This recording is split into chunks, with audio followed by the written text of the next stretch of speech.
Today's episode is brought to you by the Daily Gardener Friday newsletter. You can sign up for the newsletter over at thedailygardener.org. Hi there, and welcome to The Daily Gardener, a podcast featuring garden history and literature. I'm Jennifer Ebling, and today is February 10th. Today in garden history, in 1758, Carl Linnaeus, the man known as the father of modern taxonomy, was feeling his age, which was 50, by the way. He was battling another bout of depression, and his terrible, horrible, no good, very bad day was poured out in words that he wrote to his former pupil and friend, Abraham Beck. Carl wrote, "I cannot write more today. My hand is too weary to hold a pen. I am the child of misfortune. Had I a rope and English courage, I would long since have hanged myself. I fear that my wife is again pregnant. I am old and gray and worn out, and my house is already full of children. Who is to feed them? It was in an unhappy hour that I accepted the professorship. If only I had remained in my lucrative practice, all would now be well. Farewell, and may you be more fortunate." A side of Linnaeus that we seldom see. And today is also the birth of Benjamin Smith Barton, the American botanist, naturalist, and physician. Benjamin worked as a professor of natural history and botany at the University of Pennsylvania. And that is where he authored the very first textbook on American botany. In 1803, at Thomas Jefferson's request, Benjamin tutored Meriwether Lewis in botany to get him ready for the Lewis and Clark expedition. Benjamin was no doubt excited for Meriwether's prospects. In 1798, Benjamin encouraged his fellow man to, quote, add luster to their names by looking for new medicines through plant discoveries. He wrote, "The volume of nature lies before you. It has hardly been opened. It has never been pursued. The man who discovers one valuable new medicine is a more important benefactor to his species than Alexander, Caesar, or 100 other conquerors." And today, in 2018, British botanists and horticulturists Rod and Rachel Saunders were murdered by terrorists during their work in the Ongoya forest.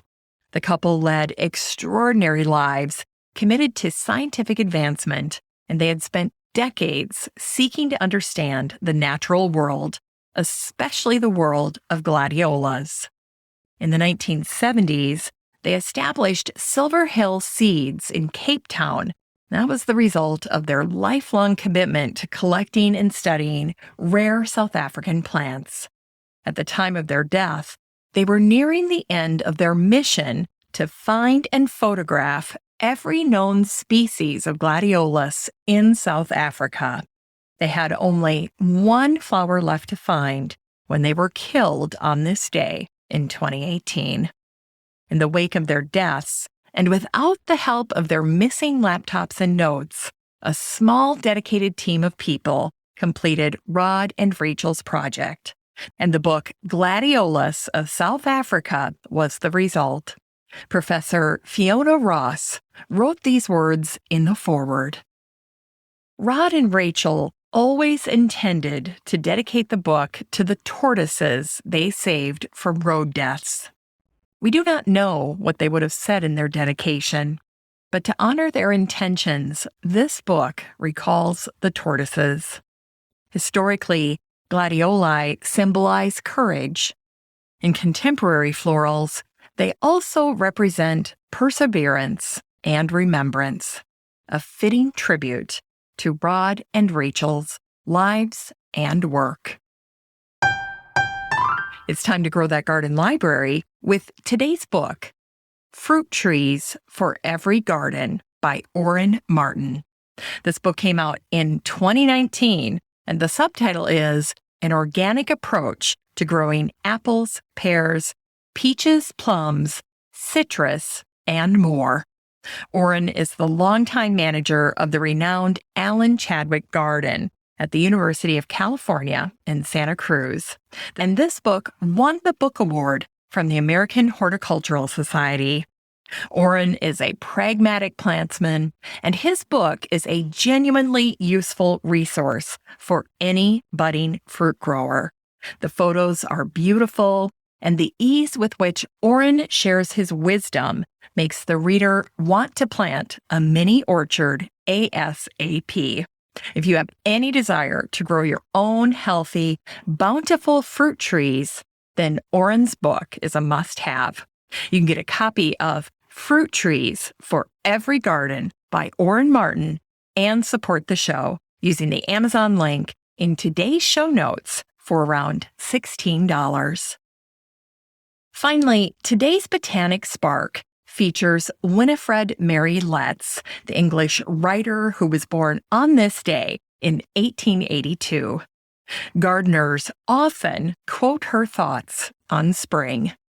Winifred wrote, "That God once loved a garden, we learned in Holy Writ, and seeing gardens in the spring, I well can credit it."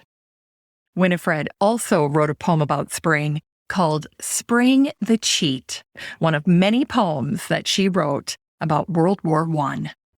Now, in this poem called Spring the Cheat, Winifred examines the season of rebirth, which of course is spring, and she contrasts that with the never-ending season of loss, of grief that comes with war. Here's an excerpt. "Oh, exquisite spring, all this, and yet, kinder to me, the bleak face of December, who gives no cheating hopes, but says, remember." Well, that's it for today's show. Just a reminder that you have a standing invitation to join the Facebook group for listeners of the show.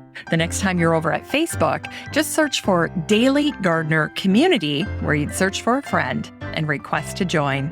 And if you'd like more of The Daily Gardener, you can subscribe to the newsletter over at thedailygardener.org, where you can also show your support for the show by donating to The Daily Gardener.